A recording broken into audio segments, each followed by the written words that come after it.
જય શ્રી કૃષ્ણ. આજે આપણે બનાવવાનું છે ચોલીમાંથી બ્લાઉઝનું કટિંગ કરવાનું છે. મેં આનું કેવી રીતના ગળું નાનું મોટું કેવી રીતના કરવાનું છે મેં તમને વિડીયોમાં સમજાવ્યું છે. તમને ન ખબર પડે તો મારી એ વિડીયો તમે જોજો, તમને એમાં ખબર પડી જાય. આ વિડીયોમાં હું તમને આખી કટિંગ કેવી રીતનામાં માપ લઈને કટ કરવાનું, આ જો આ પ્રિન્સેસ કટનું છે. હવે આમાં જેવી રીતના કટ આવ્યું છે ને એવી રીતના આપણે જો આમાં અલગ આપ્યું છે. ચોલીના બ્લાઉઝમાં આ લગ્નમાં જે આપણે લગ્નમાં જે ચોલી પહેરી છે ને એ ચોલીનું છે. તો જો આમાં હે ને જો આ પ્રિન્સેસમાં છે ને તો અહીંયા આપણે પ્રિન્સેસ કટ કરશું. અહીંથી કટ કરશું, અહીંથી કટ કરશું ને બધી જોઈન્ટ કરીને પછી આપણે આ જોઈન્ટ. હવે પહેલાં આપણે આમાં લંબાઈ જોવાની છે અને કસ્ટમરને ઓછી લંબાઈની હોય ને કે ઓછી લંબાઈનું છે તો એમાં કેવી રીતના તમારે કરવાનું. જો આમાં તો મારા કસ્ટમરનું તો 16ની લંબાઈની છે તો આમાં તો નીકળી જશે. જો અહીંથી નીચેથી અહીંથી લઈને આ 16ની લંબાઈ, ઘણાઈને 13ની હોય, 14ની હોય તો આપણે તો નીચેથી આપણે નથી કટ કરવાનું. નીચેથી જરાય આપણે કટ નથી કરવાનું. આપણે અહીંયાથી આવી રીતના લઈને ઉપરથી કટ કરવાનું. ઉપરથી આપણે જ્યાં ગળું આવે ને એ બાજુ આપણે કટ. જો અહીંયાથી જેમ કે 13 જ્યાં આવે ને 12 13 એટલે 1 ઇંચ સિલાઈમાં, એટલે અહીંયા આપણે 1 ઇંચથી 1.5 ઇંચ અહીંયા કટ કરી દેવાનું. જો આવી રીતના અહીંયા કટ કરી દેવા. અહીંયાથી આટલું કટ થઈ જાય અહીંથી, એટલે આટલી આપણે એકદમ પરફેક્ટ અને એકદમ આવી રીતના સરસ બને. હવે આ જ માપથી હું તમને આ ડ્રોઈંગ કરીને બતાવું છું. એમાં ગળાને કેવી રીતના નાનું કરવાનું, કેવી રીતના એ બધી મેં તમને વિડીયોમાં સમજાવ્યું છે. આ વિડીયો મોટી ન થાય એટલે હું તમને ટૂંકમાં સરસ ફટાફટ તમને સમજાવું છું. અને મારી એ વિડીયો તમારે સમજવું તો એ વિડીયો જોજો, અને આ વિડીયો તમે સ્ક્રિપ કર્યા વગર જોજો એટલે તમને ચોલીનું બ્લાઉઝ એકદમ સરળ રીતે કટિંગ કરતાં આવડી જાય. અને હું તમને નેક્સ્ટ પાર્ટમાં એનું સ્ટિચિંગનું એ બતાવ્યું. જો એમાં શોલ્ડર છે 5.5, તો જો અહીંયા 5.5નું શોલ્ડર લીધું છે. 5.5નું શોલ્ડર, આર્મહોલ લીધું 5.5, અડધો ઇંચ આમાં ક્રોસ આવશે. ચેસ્ટનો ભાગ છે 9, જો અને 2 થી 2.5 ઇંચ ચોલીનું છે ને એટલે 2.5 ઇંચ વધારાનું. આવી જ રીતના આમાં અહીંયા 9ની ચેસ્ટ ને 2.5 ઇંચ વધારાનું.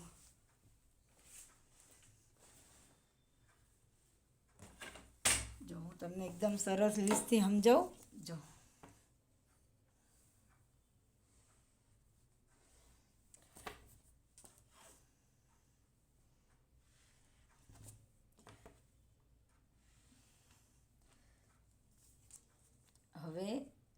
હવે અડધો ઇંચ અંદર લેવાનું છે, એટલે અડધો ઇંચ અંદર લઈ લીધું.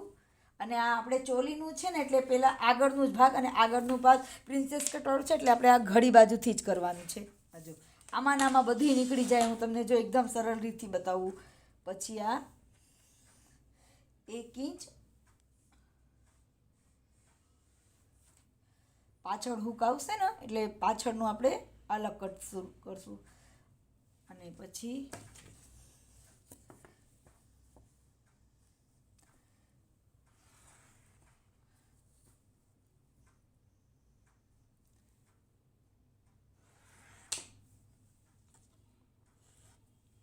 જો અહીંયાથી હવે આપણે ખંભાનું જોવાનું છે.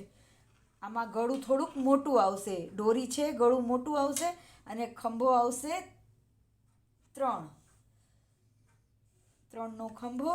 પછી અહીંયાથી જ આપણે વચ્ચેથી પ્રિન્સેસ કટનું કટ આપવાનું છે. આપણું જ્યાં આવે છે ને ત્યાં જ આપણે જ કરવાનું છે. જો 9.5થી 10 ઉપર જ આવે.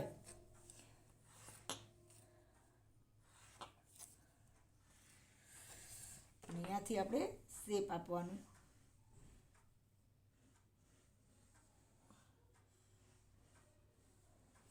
અને આગળનું ગળું છે એમાં કેટલું આપ્યું છે. જો ચોલીમાં આપ્યું છે આપણે તો 6 જ રાખવાનું છે. ચોલીમાં 6 જ આપ્યું છે આપણે. જો 6નું આગળનું ગળું.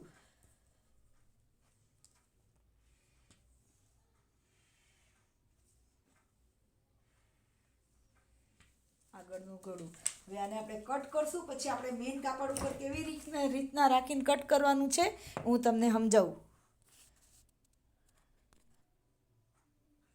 જો આપણે હવે આને કટ કરી લેવાનું છે. જો અહીંથી આપણે આને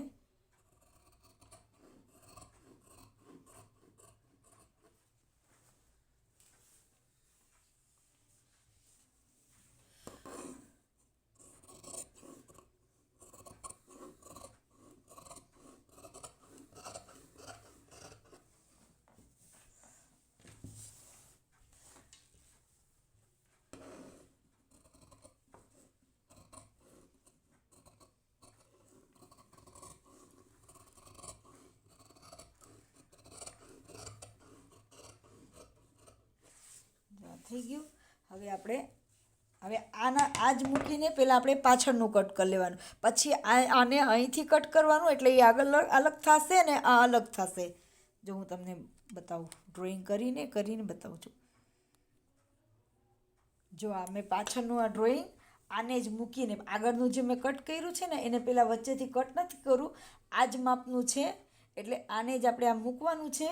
અને જો આને જ આ સેન્ટર કાઢીને જો એકદમ સરસ આને મૂકીને ત્યાંથી જ ખાલી જે આપણે જ્યાં લીધું છે ને અહીંયાથી આપણે 1.5 ઇંચ લઈ લેવાનું. જો 1 ઇંચની જગ્યાએ અહીંયાથી આગળના પાછળના ભાગમાં 1.5 ઇંચ, પછી આવી જ રીતના આખું ફરતે એને ડ્રોઈંગ કરી લેવાનું છે. જો આ કરી લીધું. હવે આને એટલે કટ કરીને પછી આપણે ઓલા મેઇન ફેબ્રિક ઉપર કટ કરવાનું.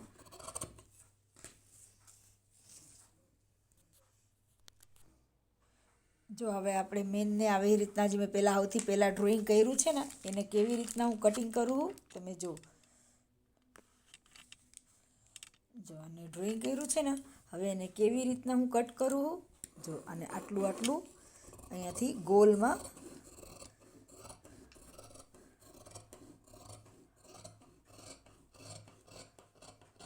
જો આ થઈ ગયું એટલું કટ. હવે ત્યાંથી આટલું આ કટ.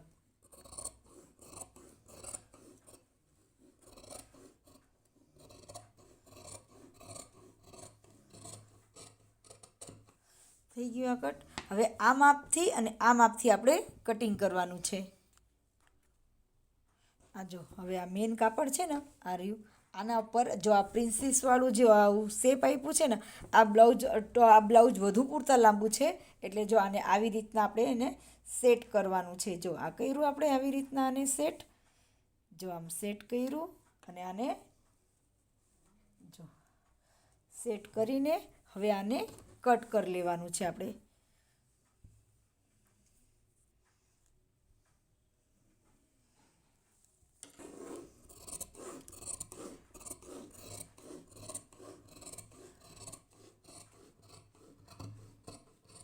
આવી જ રીતના આ બાજુનું એવી જ રીતના જ કરવાનું છે. જો આ બાજુનું આવી જ રીતના જ કરવાનું છે.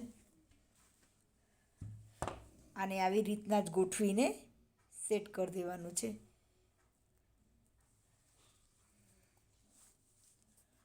જો આને હે ને આવી રીતના આને જો આમ ગોઠવું.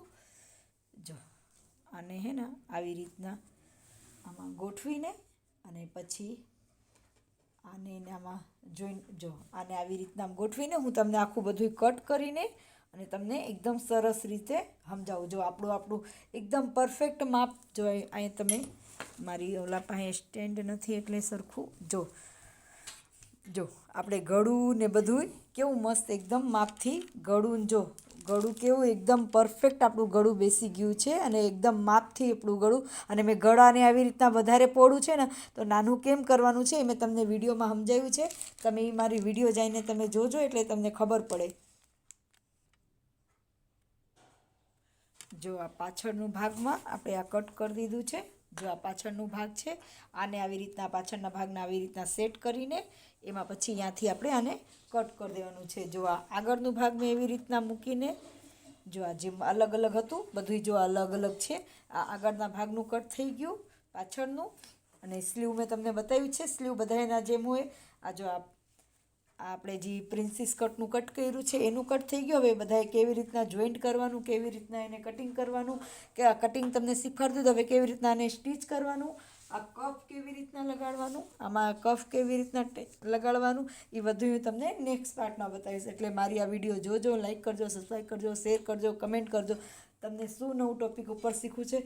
હું જો નીત નવીનના નવા પેટર્નનું કરું છું. હજી જો અમારું બ્લાઉઝ અધૂરું છે. જો અમે આવી રીતના મટકા ગળામાં પટ્ટીવાળા જો મટકા ગળામાં પટ્ટીવાળા આવી રીતના પેટર્નવાળું કર્યું છે.